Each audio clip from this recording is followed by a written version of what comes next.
Hi, I'm Anna Gorbacheva.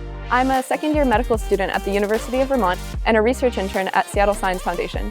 Here's what's happening this week at SSF. Tuesday evening, Dr. Jens Chapman will host our Spine Arthroplasty Triumphs and Defeats case discussion series.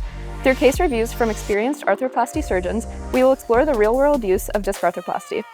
Dr. John Kleinmeyer will discuss innovations in annular closure Wednesday morning at our STED Talk series. Please note that this edition of STED will not qualify for CME credit. And please mark your calendar for July 26th and 27th when we will host our second annual Endoscopic Spine Surgery Symposium.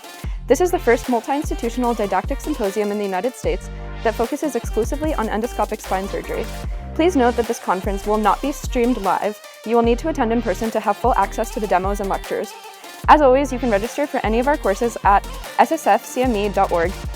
And thank you for supporting the Seattle Science Foundation.